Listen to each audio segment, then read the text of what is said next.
welcome the first annual New York City Arab American Comedy Festival. Are you psyched or what? Thank you. What's up, New York? After September 11th, you know, it gave everybody so much material to draw from because we were all, you know, we were all suffering hate crimes and racism and dirty looks and airport security, and I got detained in Mexico for 2 hours and put in a cell with drug smugglers because my name's Ahmed and I'm on the FBI's most wanted list, from what I understand. Welcome to the Access of Evil tour.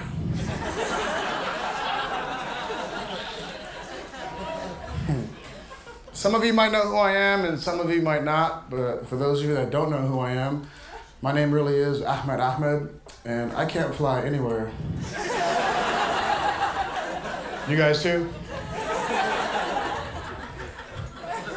It's a bad time to be named Ahmed, and my name is Ahmed, so it's really fucking bad. All you white people have it easy. You guys get to the airport like an hour, 2 hours before your flight. It takes me a month and a half. Security's gotten so bad now I just show up to the airport in a G-string. I'm like, how you guys doing? There was a businessman who had actually pooed on the drink cart about 2 years ago, and I don't think he is on the no-fly list, which is sort of ironic. I mean, what do you have to do? He poos on a drink cart, and he's allowed to go wherever the hell he wants, carte blanche. The stewardesses are always the funniest because they're the ones on the plane. They have the, you know, the fly list of all the names, you know? So, like, they'll walk by, and they kind of like, you know, that's when I purposely pull out my Quran. Reading it. Look at him real. I'm sitting, true story, I'm sitting on the plane flying United Airlines, and they pulled me off the plane. I had my seatbelt on, the engines were already going. I thought we were like on our way. Somebody from the ticket counter comes up to me, they're like, Mr. Ahmed. I'm like, yeah? We have some questions we want to ask you. We're gonna have to pull you off the plane. I got here a month and a half ago. You kidding me? I comply, because I know what's going on in the world. I take off my seatbelt, and I'm getting out of my seat. The two white guys sitting next to me were like...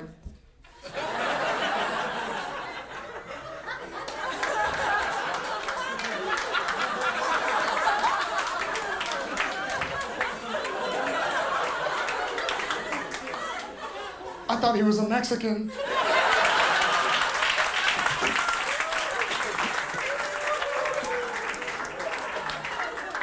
We were sitting next to Al-Qaeda the whole time. I'm like, I'll be right back, bitch. Just take my seat. I'll be right back. It's bullshit. Then I go down to the ticket counter. I get the same reaction every time. Show the woman my ID. She does one of these.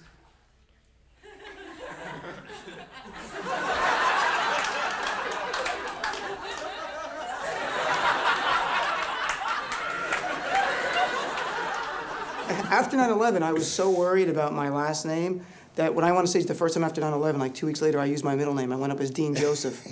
I'm not kidding. You guys laugh. I was really worried that I would say Obidal, and someone goes, what kind of name is that? I mean, we're in New York where 9/11 happened. People were, there was anger. I just hope you never feel self-conscious or uncomfortable in your own country at any time. It's a true, I'm paying on a credit card, true story. Guy behind the counter picked up my credit card, sees the Olive part, looks at me all weird. He's like, hey, buddy, what kind of name is, that? I'm like, well, sir, it's an Arabic name. He goes, yeah, what does this mean? So I'm like, well, translate it to English. It means peaceful, friendly Arab. But he's not happy because, yeah, what Arab country is your family from? So I tried the most peaceful, popular one that he would like. So I'm like, we're from the same Arab country that Aladdin is from.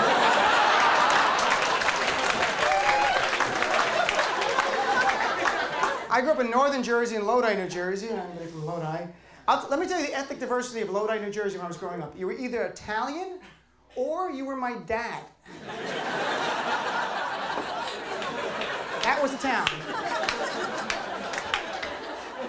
And my dad has an accent. He's born in Palestine. And the Jersey kids in northern Jersey, they have an accent too. So it's like a battle of the accents growing up. Like, the Jersey kids come over and see my dad. They're like, hey, Mr. Obidala, what's going on? How you doing? What's going on? My dad's just like, I don't know. What is going on?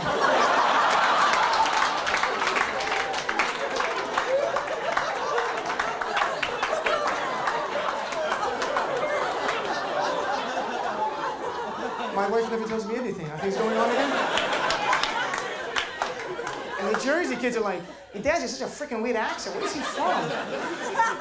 I'm like, well, he was born in Palestine. And they're like, oh, Southern Jersey? I'm like, no, the Middle East. They're like, oh, like Ohio? I'm like, yeah, just like Ohio. It was a mystery to them. It was such a mystery. I actually went with my father, and that means I have to show and tell. My teacher made me bring him in to show and tell, like in 3rd grade. And a friend of mine goes, were the kids afraid? I'm like, he's an Arab. He wasn't an animal. It's not that they wheeled him in a cage with a sheep. Behold the Arab man. No, don't flash. You'll anger him. The character I read for was terrorist number 4.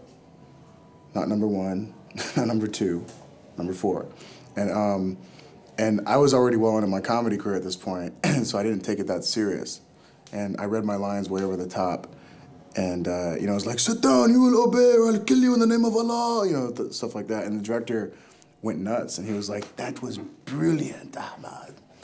Let me see you do it again, but this time with more, you know, Arab, you know how your people are very, you know, he's trying to say that we're angry, and I was just like, okay, angry, is that what you want? Yes, yes. So I did it one more time, and I got a call the next morning that they want to use me in this movie. And I started laughing on the phone because I wasn't even, like, I was making fun of the role. I wasn't trying to be like that. And that's what they want, though. They want to see Arabs, you know, who will portray that. If I didn't take the part, they're going to give it to a Mexican guy. Literally give it to a Mexican guy who looks Arab, who will do a you know, cheesy Arab accent. Today, I got a phone call from a late-night comedy show, which I've done extra work on, or like Under 5, asking me if I want to be on a Middle Eastern dating show where there's 2 guys and a girl, and the girl picks the one guy, and they're Arabs, and the guy who loses blows himself up with a bomb. And I'm like, I'm not doing that. Pre-9/11, being of Arabic heritage in New York City, some women viewed me as exotic, sort of like kiwi. You know, sweet, tasty, a little hairy. Lately, the kind of girls I've been attracting are girls that want to get back at their mom and dad. So they want to date me because I'm Arab, so it's dangerous. I'll meet a white girl, she'll be like, he's tall, he's dark, he's hairy, and I think he's a terrorist. My parents would hate him, he's perfect. Every culture has struggled with that stereotype. We're just the last. It's a bad time to be from the Middle East because, you know, I read a statistic that said hate crimes against Arabs and Muslims went up over 1,000% right after 9/11, which still put us in 4th place behind blacks, gays, and Jews. It's true. So what do we have to do? One club in particular said, why not, don't do the Arab stuff for a few weeks if you don't mind, after 9/11. Yeah, one of the managers told me, don't do it. Yeah. Do the Arab stuff for a little while. Can you lay off for a few weeks? Mitzi Shore from the Comedy Store in LA said the complete opposite. If we waited, then it would just build up and resonate. So it was important for Arab comedians to go up right away and say, hey, we had nothing to do with it, we're on your team, you know, and we're just saying this to you so none of you fuckers follow us out to our car after the show. That's why we need like a major film. It just portrays Arab Americans as Arab Americans, just like a normal film, like Cosby Show with Arab Americans. So people see it's not just stereotypes, and the jokes aren't just about stereotypes. You know, touched by an Arab. Touched by an Arab. Everybody loves Ramadan. You know. I've been trying to create my own reality show. It's called Middle Eastern Eye for the Midwestern Guy.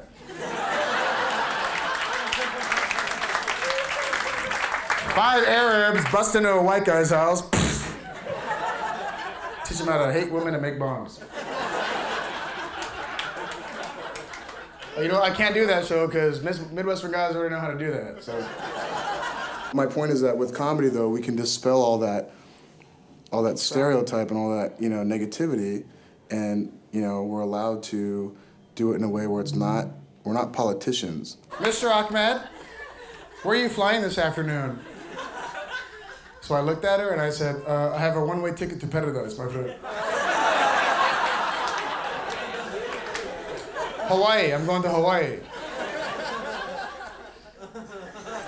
Mr. Ahmed, did you pack your bags yourself? Yes. Anybody asked you to carry anything since you've been in the airport? No. Have your bags left your site since you've been in the airport? No. You're under arrest. Code red, code red. We've got a sand monkey at Terminal 4. Code red, sand monkey at Terminal 4. And he's a hairy one. Get over here quickly. Terminal 4, we'll be right there. We're still searching this black guy, this gay guy, and this Jew.